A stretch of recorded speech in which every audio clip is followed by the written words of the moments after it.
बहुत बढ़िया। अभी आपके गाजियाबाद में खोड़ा कॉलोनी में एक बकरीद के दिन एक बहुत भारी अपराध हुआ है, तो क्या कुछ कहेंगे इस बारे में?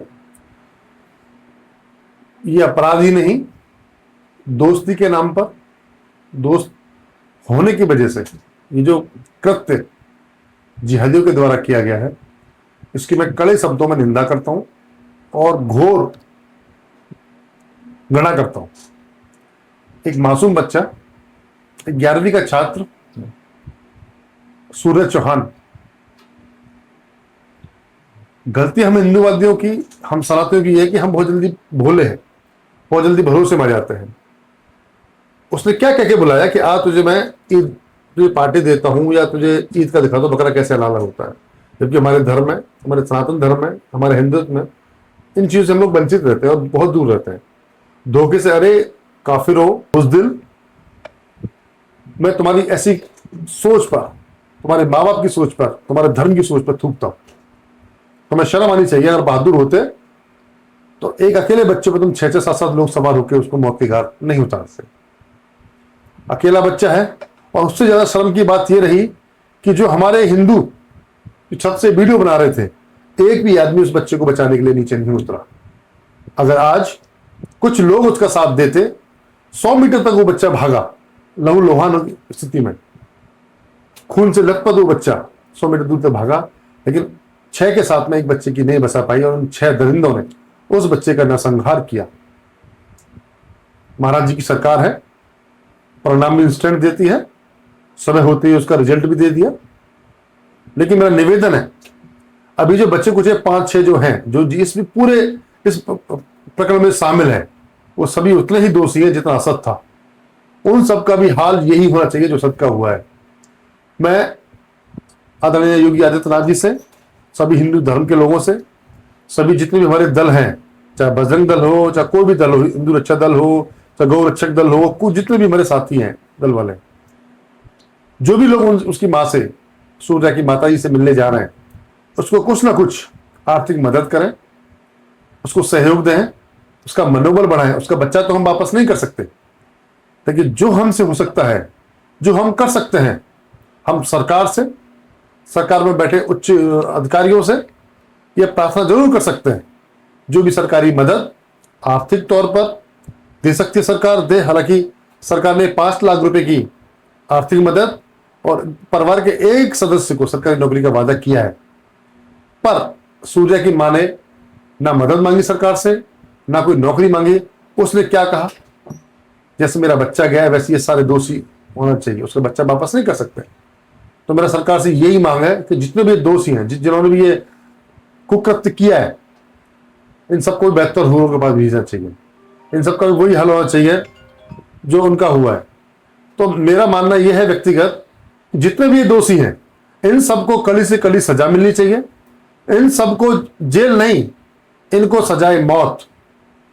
हम कानून पर भरोसा रखने वाले आदमी हैं, हम कानून पर विश्वास रखते हैं, हम शासन प्रशासन के साथ हैं। इन सबको, बच्चे कुछ 5-6 जो अपराधी हैं, इन सबको भी बेहतर हुरों के पास आदरणीय बाबा की सरकार, बाबा की पुलिस जल्द से जल्द पहुंचाने का कार्य करे। अच्छा, अभी ये देखा गया है कि इस वाले केस में अरशद का जो पिता था उसने ही अपने बच्चे को उसका उकसाने का काम जो किया है, जो मीडिया के हवाले से खबर आ रही है कि असद के पिता ने ही उस बच्चे, उसके अपने जो असद को उकसाने का काम किया, और उसने प्यार से दोस्ती के दोस्ताना के नाते बच्चे को बुलाया। तो उतना ही दोषी उसका बाप भी है। कह रहे हैं वो उसकी सौतेली मां है। उसके घर पर नोटिस चस्पा कर दिया गया सरकार के द्वारा। जल्दी बुलडोजर कार्रवाई होगी। हम सुनिश्चित करते हैं, जितने भी हमारे सहयोगी साथी हैं, जितने भी हमारे हिंदुत्व के सनातनी लोग हैं, कि उस बाप का बेटे से बुरा हाल होना चाहिए। अच्छा, क्योंकि कहीं ना कहीं उसकी पैरवी में, परवरिश में जो कमी रह गई, वो उसके बाप की, उसकी मां की, उसके परिवार की देन है। तो जल्द से जल्द इनको बेहतर रूप में भेजना चाहिए, मेरी ये मांग है। अच्छा, अभी आप राजा भैया से मिल के आए हैं। राजा भैया किसी पर्चे का मोहताज नहीं है, एक अपने आप में एक शख्सियत है। पूरा दिन आप उनके साथ रहे, तो क्या कुछ कहेंगे?